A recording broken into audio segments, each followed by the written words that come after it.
Everybody has that one teacher who left a mark on their life. For me, that teacher gave me more than just lessons. He gave me the blueprint to live by. 3 simple phrases that shape the way I chase my dreams, prepare for my moment, and pour into others. In this conversation, I'm sharing the gems that changed everything. If you're trying to level up, this episode is for you. Let's go. The most influential teacher I've had is Mr. Marks. He was my high school government teacher.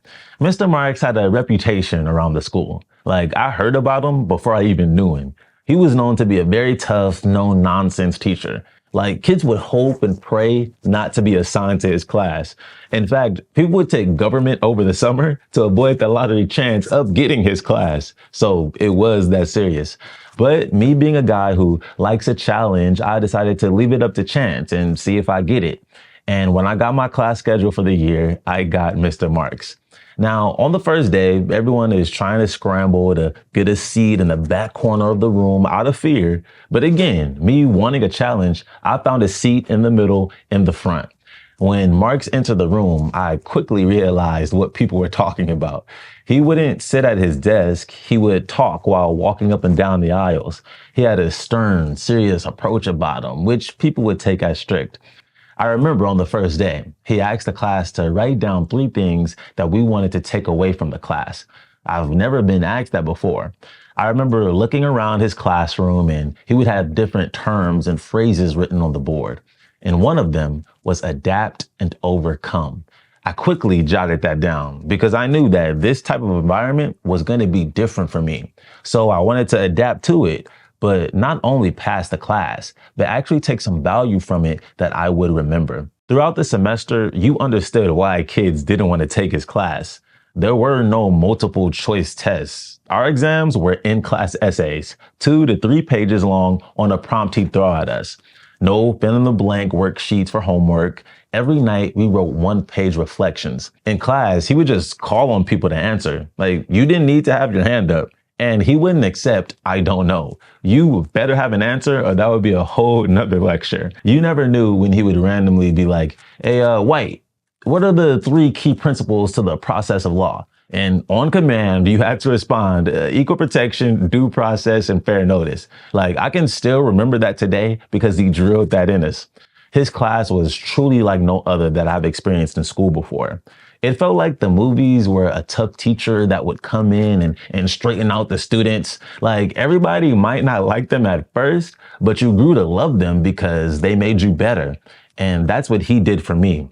Before his class, I wrote 1 paper a year. In his class, it felt like I was writing 1 every week. He pushed me to think critically, to speak clearly, and develop well thought out ideas on the spot. And most importantly, he challenged us to think for ourselves. Sure, that's what the headline says, but after you've done your own research, what do you think about it? That's why I loved his class. Mr. Marks didn't just teach government, but he taught us how to think. That same semester, I was in a film class, but once a week, she would take time out to show us some real world practices that would be helpful to us outside of school. One day, I remember she showed us the importance of credit and how to properly use it. But towards the end of the semester, she gave us an assignment to interview someone that we looked up to and to write a short paper on it. And without hesitation, I knew that I wanted to interview Mr. Marks. When I told him, I remember him being touched by it. He knows that students usually see the value of his class in retrospect, but rarely do they see the importance in the present. In the interview, we talked a lot about what he was doing before he became a teacher. It was very interesting to learn about his background and what made him pursue being in education. The last question in my assignment was to ask him what he wished for me and my future. He said something to me that has stuck with me forever. He said, Ben, I want you to get better, get ready, and give it back. This has become a blueprint to my life. Number 1, get better. We all want to go to the next level in life, whether that's a promotion, more clients, or bigger projects. But in order to get to that level, you have to get better. In high school, the next level is college. And Mr. Marks' number 1 goal was to prepare us for that jump. Because once you get there, people are going to be smarter, faster, and even more disciplined. If you want to thrive in that space, you've got to get better. I remember turning in papers and getting them back with 1 word written across different sections, more. He was telling me, I know you've got more in you. And I thought, well, this is all I've got. This is good enough. But he saw something in me that I couldn't even see in myself.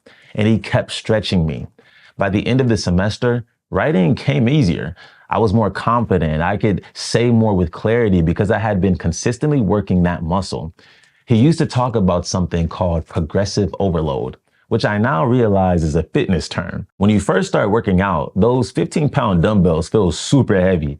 But after a few weeks, you move up to 20, then 25, and suddenly those 15s feel very light. Like you can throw those across the room.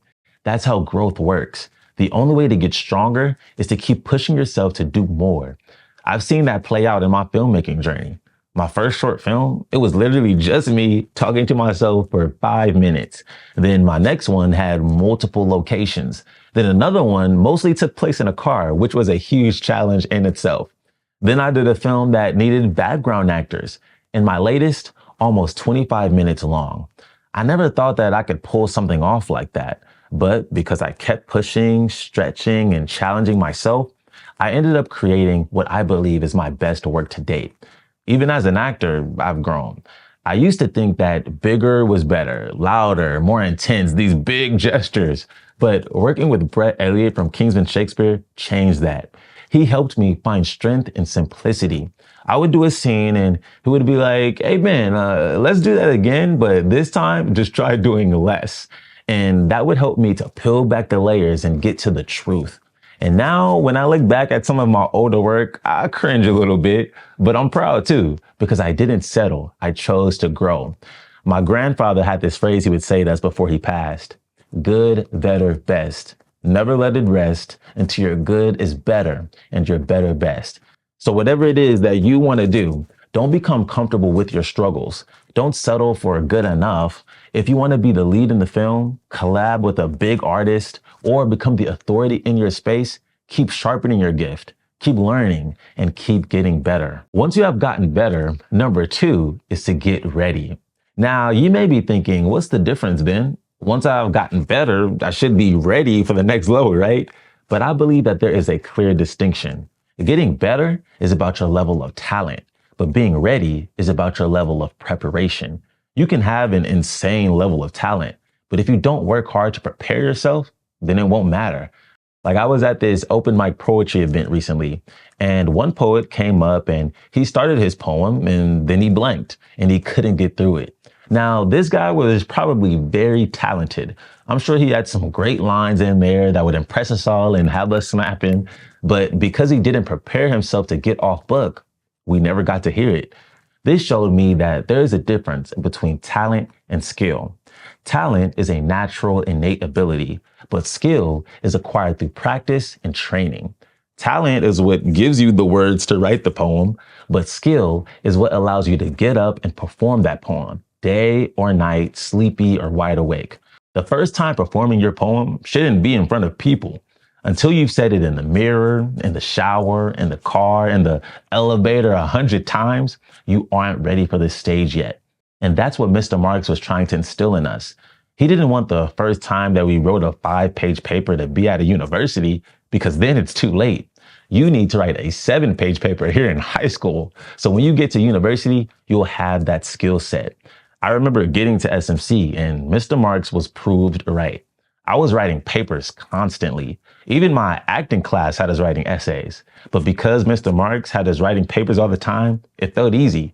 I was able to knock those out quickly because I had the skill set of writing well thought out ideas. In my first episode, I talked about that famous phrase, luck is when preparation meets opportunity.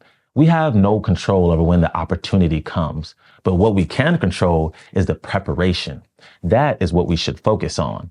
So think about whatever opportunity you wish for, a dream job, a dream collab, even a dream role. Think to yourself, what am I doing right now to prepare myself so when that opportunity comes, I'm ready for it? And finally, once you have gotten better and then you have gotten yourself ready to be on the next level, number 3 is to give it back. When first hearing that phrase, I only thought about it on the major scale, like Robert F. Smith paying off the student loans for the graduating class at Morehouse. I used to think giving back meant on that level. So I must get rich and famous first. Then I'm gonna go to Miracosta and I'm gonna give money to remodel the drama auditorium. And then I'll go to SMC and pay for everybody's tuition. That's giving back. But over time, I've learned that giving back doesn't necessarily mean money. It can be time, resources, and knowledge. And this is something that you can do right now. Once you have gotten better and have prepared yourself to be on that next level, you can pass down the knowledge for people who want to do the same thing. For the past 2 years, I have been leading the filmmaking class at Montrose Church's Arts Camp. This is a time where I not only get to show the kids how to tell a story through film, but hopefully inspire them and light their fire with art. It's beautiful to watch them get creative and even grow in confidence. You never know how big of an impact you can make. Last year, I had a kid, Elsie, give me this handwritten note. It said, "I want to film every day now because when you taught it, it just got more exciting." Now, I'm a thug and I don't cry, but Elsie definitely almost broke me down because that is the type of impact that I want to make. Even if she doesn't become a filmmaker or an actor, I exposed her to the arts and she fell in love with being creative. And it didn't cost $1.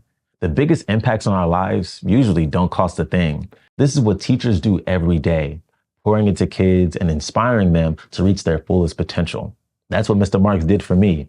And to be honest, I don't remember everything that he taught us in that class, but I will always remember him because he shaped the way that I think. And he gave me the playbook to my life. It's because of Mr. Marks. Benjamin White is always on the journey to get better, get ready, and ultimately give it back. Look, I want to thank you so much for tuning into this conversation. If you did enjoy this video, please be sure to like and also comment down below something that you got from it. And if you really enjoyed it, feel free to subscribe to the channel so you can stay connected with us and see future episodes that we have coming up. All right, I'll catch you at the next one.